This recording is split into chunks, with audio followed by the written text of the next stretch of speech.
So I guess just for a little background information, Educational Greenhouse, it's our vision to create room for personal development for really people and organizations and groups and networks to kind of be able to develop their potential, and to kind of live, I'm going to say, to live in a society that brings together kind of like a common vision of all of us.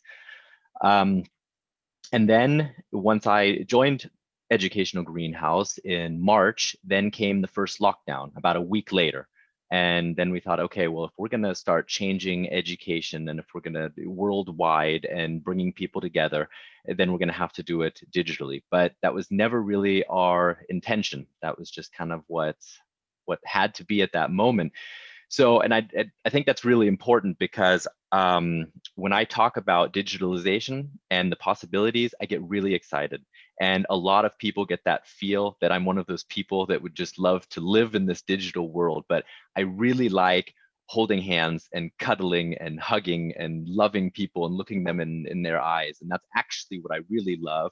And we're just in the situation, but that's not maybe, but then when you think about it, it's actually the feelings and it's the relationships and it's the connections and it's what we're able to do together. It's the co-creation then with these people that's really important to me. So when you ask that why question, then you realize, okay, well, it's maybe not the holding hands itself. It's something deeper. It's something more than that.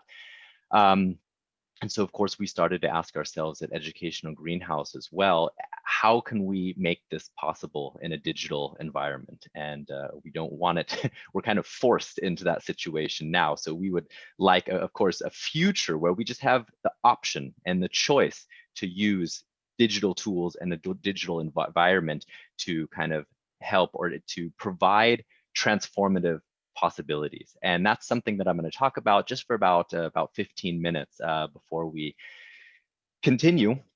And actually, and I wasn't quite sure what I was going to talk about today. And so I just took some time and started reflecting on the situation and transformative possibilities and how that's affected my personal life. And I realized that's what I need to start with. I need to start with examples of how digitalization has truly been transformative in my own personal life.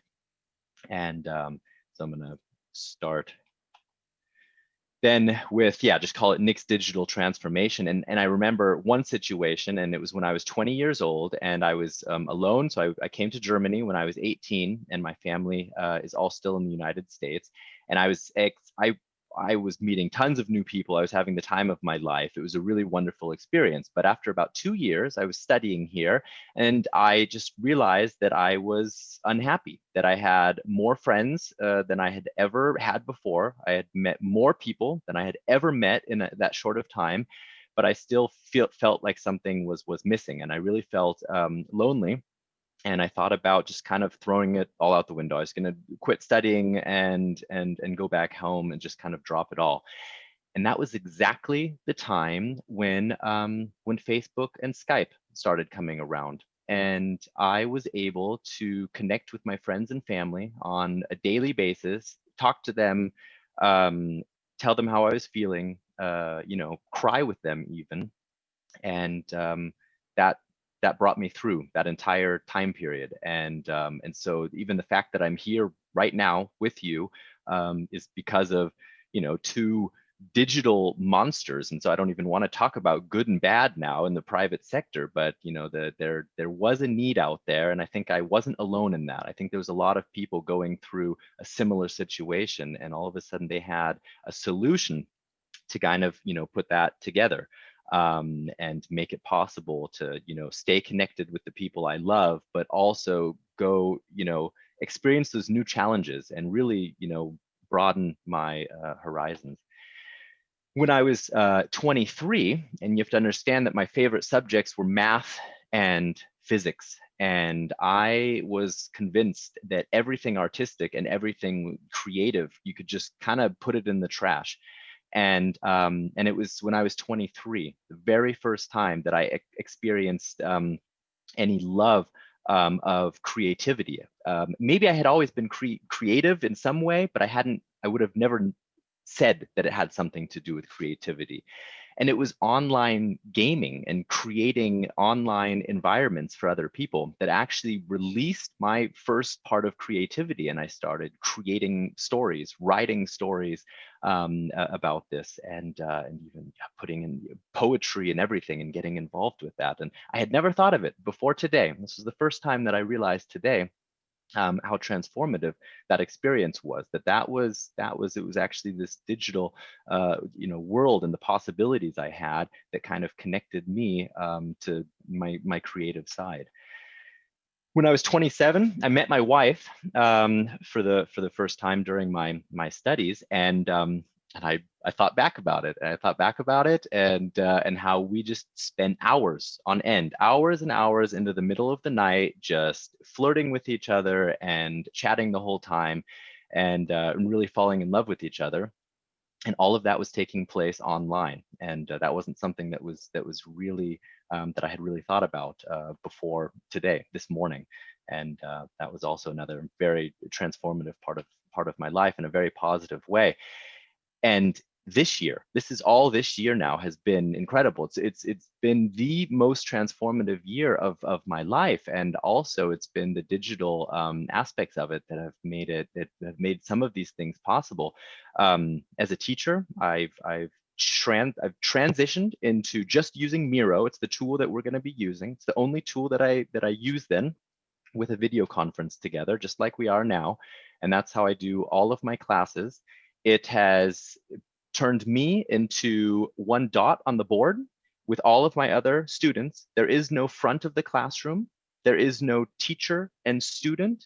We're all equal on this board. There's no cool kids in the back of the bus. We don't have that situation at all. We are 100% equal on this board. We learn together, we teach together, and that's just thinking about that. That was also just, even thinking about that today was transformative for me again. And as part of Educational Greenhouse, the same type of things. What happens when we get together on this board? And I want to give you an example of that. So I'm going to try to switch over to Miro and this wrap up. So you should be able to see it now, right? So we had this end of the year wrap up, and we just kind of met together and we had a little Christmas party, and we started just thinking about our year and what we had experienced. And just out of nowhere, it just let's talk about it, us three, do a little reflection. And then it just all came out, everything, all of the pictures, all of the different people that we had met along this year, all of the conferences, all of the, some of you might even be in some of these pictures. And that was really incredible, just kind of seeing what this year had been about. And there was a lot of digital in here, but there were so many new people, so many new relationships, and really a lot of love. And that was also, that really meant a lot to me.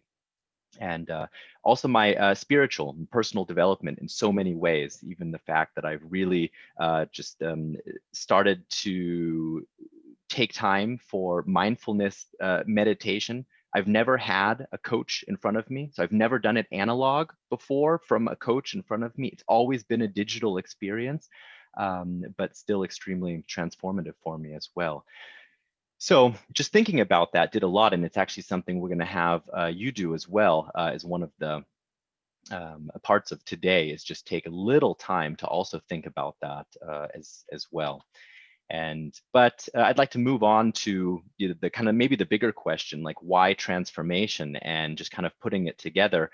And this is very, very simplistic, of course, but we have transformation on so many different levels. So we have it on the personal level all the way to like a societal or even a planetary level. And transformation is then it's a change, it's a movement in a certain direction then. And this direction then is the common vision. And the common vision means we're putting that personal vision and we're feeling into and using dialogue to get into touch with a larger vision.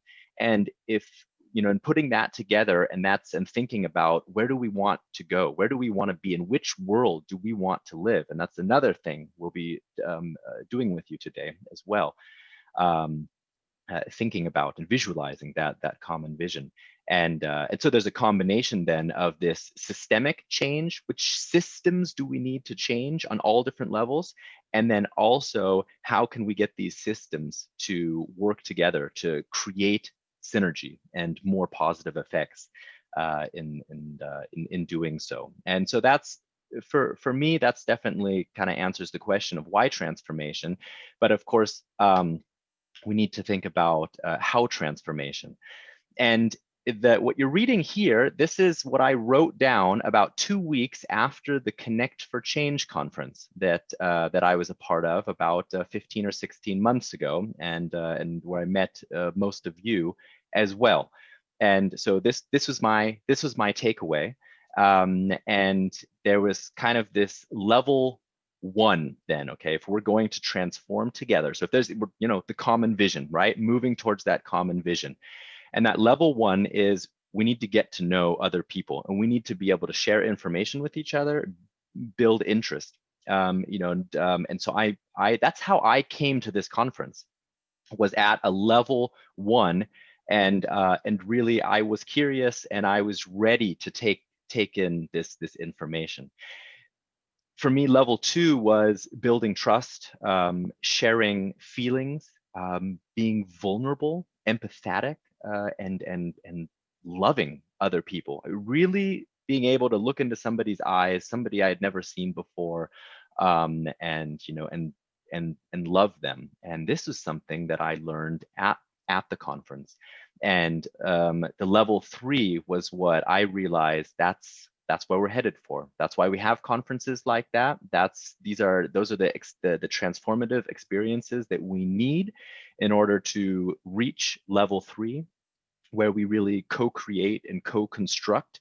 We develop and shape this common vision, and then we put it into action, and we work towards it.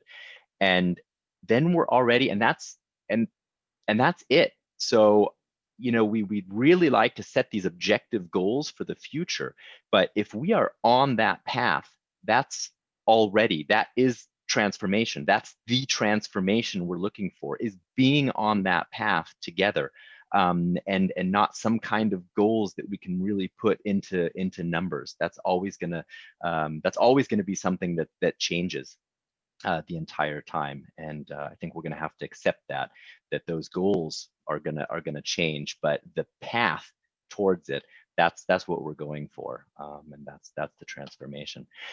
And in the last few weeks, I have fallen in love with Otto Scharmer and his theory U. And I don't know, some of you must have heard about this. You probably, I don't know, maybe you're sitting there and just, kind of saying, oh yeah, okay, somebody found Otto. And so to put it into like one sentence, he's saying that this theory U, and I'm not going to explain the whole theory. He takes several hundred pages in a book to explain it, so I won't be able to do that. But theory U revolves around a core process of co-sensing and co-shaping emerging future possibilities. So that means basically on this level three that I was just talking about, on this level three of how to transform, that together we really sense into like the best possible future. That means we need this vision, we need the common vision, we need to develop that and shape it together. We need to constantly look into that, feel into it, so the process becomes, it just keeps going and going and going, and we become active, and we're on the way towards that common future, and we're continually sensing into it, by ourselves, with everyone around us, with the entire group, and continuing to work forward towards it. And then of course, but even this is very much on a why level, like why theory U. So of course you also ask them the question then, okay, Otto, how can we do this? And I really think if he was allowed to only take one word, that he might say, listen. And he talks about 4 different levels of listening. And again, just reading about this was transformative for me, because I wasn't even aware of this 4th level. I struggle with level 3, and I'll get there. So level 1, that might be what some of us are doing right now. It's actually like what we do, a lot of us, I think, do the entire day. We go through our day, and when we talk to other people about politics, and we talk about what's going on with COVID, and we start, making people responsible, we start playing the blame game and saying, yeah, oh, yeah, him again. See, he's saying it again. That's it. That's what I've been saying the whole time. He's saying it again. It's always the same. See, I told you so. See, that's exactly my view, and all I'm doing through my day is reconfirming it. I'm reconfirming this worldview, which basically means I'm saying, I know how the world works. I've understood the situation completely. And now I'm just looking for reconfirmation in every situation that I'm in with other people. The second level is then when you open your mind and you just throw judgment out the window. Just don't even judge any person, anything they're saying. Get rid of judgment, open your mind, and start listening for disconfirming data. Really, learn. You're becoming a learner is what you're doing. You're becoming maybe a lifelong learner and saying, I have never understood the world. I'm open for learning. In every conversation I'm in, I'm open to learn something new. And we're just at level 2 right now. And I think some of you realize how difficult that even is, to go through every day being open for new, and being a listener throughout your day. I've always struggled with empathetic listening. This is your coaching, right? If you're a really good coach, it's what they say, or maybe a good therapist, then you're empathetic. And a lot of empathetic people, they have an incredible ability to feel a situation, to feel the atmosphere, to feel other people. And this is something I struggle with a lot, but it's something that you really can practice. And so I've started to practice that a lot, and I still struggle going throughout the day, seeing the world through other people's eyes and really feeling the world through other people's eyes. I think that's a big part of it as well. And I always kind of thought, wow, that's the top. Those are the best active listeners out there. But this 4th level of listening, I was kind of blown away. So with listening 3, and the thing I think it's difficult is already to be empathetic, you have to actually love this person you're talking to, right? You have to be open to that. You have to feel for them. You have to love them, to understand their situation truly. So that's already a big difficulty. So now I'll move on to listening on the 4th level. And on this 4th level, you throw out your entire agenda. Everything, all of your plans, everything that you basically hold for the absolute right next step, the next step that needs to be taken. That's the way we need to go. Toss it out the window. Let it come, and let it come together with the other people that you're with right now. Are you alone? Are there 2 of you? Are there how many of us are there? 28 people. 28 people, and everything that you hold for being right and the right way and the right path, just toss it out the window. Sense into the emerging future, the best possible future for us as a group, for our entire society, and sense into it together with other people. And what we're going to do is we're going to co-create. We're going to work towards a common vision, and we're going to complete this cycle.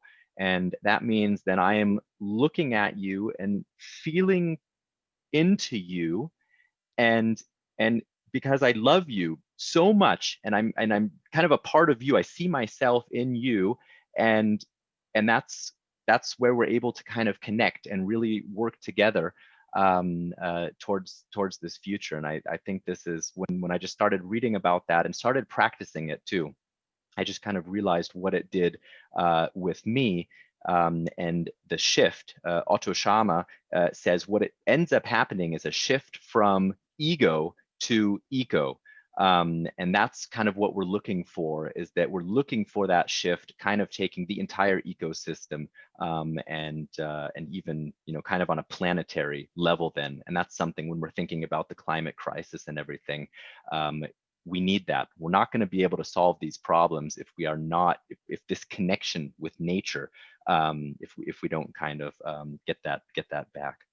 So that was also something that's been very transformative for me. And but the whole point that we were, or the way we were trying to work for now is, yeah, but what's the role of digitalization, right? How can we get back to that?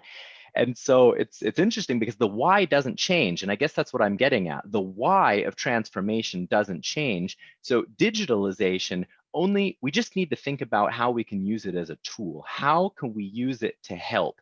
And so you have to think about then when you're using or in a digital environment, and you ask yourself, okay, how, you know, what should it enable?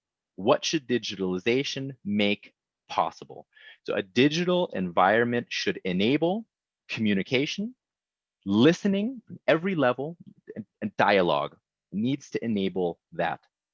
It needs to enable visualization and expression of thoughts, feelings, and a common vision.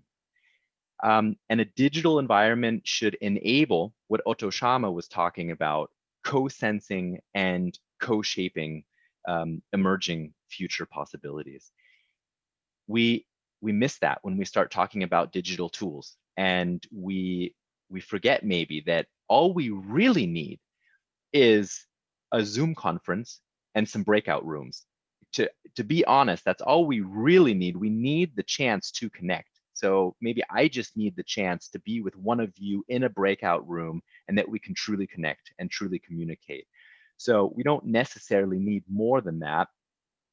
If we have a tool like Miro, then it will help us maybe be faster, maybe visualize a little better than just to verbalize. And so that's why we really like taking Miro into it as well, because we can take the verbal communication and we can visualize it. And that's, you know, there's not much else that you need of the digital room in order for an experience to be transformative.